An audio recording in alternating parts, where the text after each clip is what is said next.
Selamat siang pemirsa, remix lagu-lagu menjadi gaya khas anak muda yang suka mengekspresikan diri lewat musik. Membuat konten di media sosial hingga turut hadir di festival besar menjadi cara anak muda untuk memperlihatkan keahlian remix lagu. Tapi, apakah dengan menggunakan sound system berukuran besar dapat menghibur banyak orang?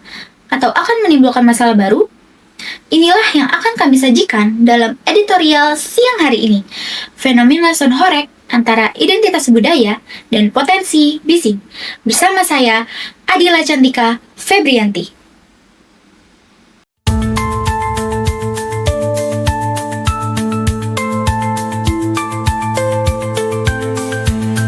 Fenomena sound horeg antara identitas budaya dan potensi bising.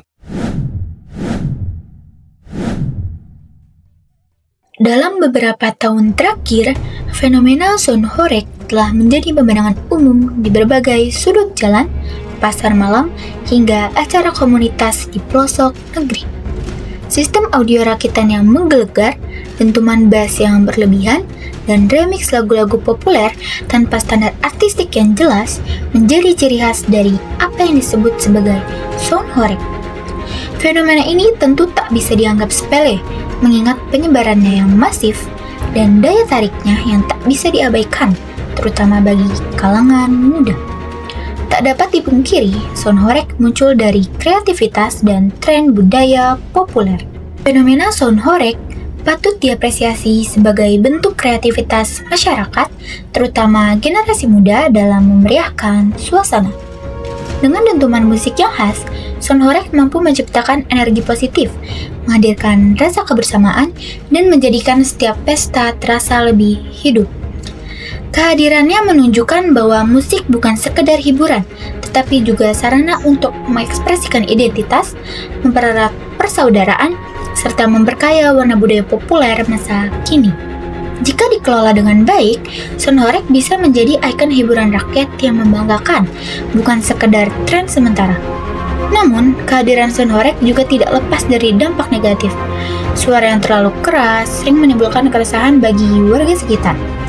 Gangguan istirahat, terganggunya kesehatan pendengaran, hingga potensi konflik sosial menjadi masalah yang tak bisa diabaikan.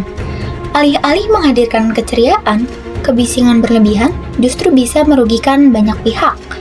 MUI Jatim mengungkapkan bahwa mengharamkan penggunaan sound horeg dapat membahayakan kesehatan, merusak fasilitas umum, atau barang milik orang lain.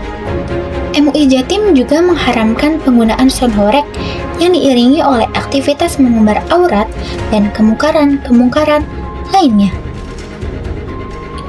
Tetapi belakangan ini, kira-kira sekitar 4 atau 5 tahun terakhir, sound horeg menjadi tradisi di mana keras-kerasan volume suara justru dijadikan sebagai ukuran estetik dari kehadiran musik.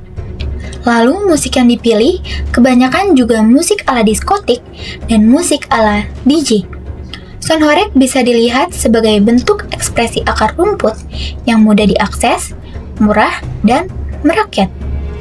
Ia tumbuh dari bawah, tanpa campur tangan industri besar, dan memberi ruang bagi siapapun untuk menjadi penampil.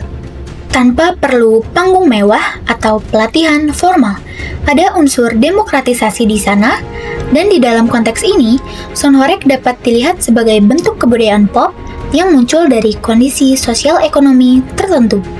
Ditambah lagi, kehadiran para perempuan seksi dengan goyang asik yang dianggap sensual, yang semata-mata untuk menghibur para audiens yang mengeksploitasi tubuh yang biasa dilakukan di tempat tertutup, seperti di diskotik dan di klub-klub malam. Hal ini tidak seharusnya disemarakan di tempat publik, dikhawatirkan dapat merusak moral generasi muda karena dampak sosialnya menjadikan penari seksi sebagai inspirasi yang akan ditiru oleh anak-anak. Globalisasi memang menghadirkan tantangan besar bagi musik lokal. Namun, jika respon kita adalah membuat tandingan yang justru mengabaikan kualitas, estetika, dan nilai-nilai kultural yang luhur, maka itu bukan perlawanan, melainkan penyerahan diri pada selera pasar yang dangkal.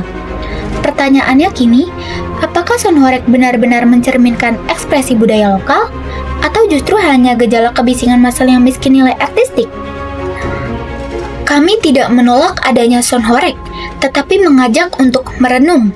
Jangan sampai yang tersisa dari musik lokal kita hanyalah dentuman keras tanpa makna.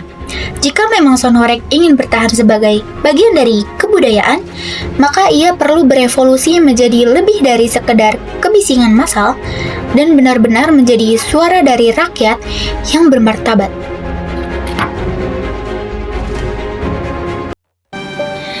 Baik pemirsa, inilah akhir dari editorial siang. Saya Dila Cantika Febriati mengucapkan terima kasih. Sampai jumpa.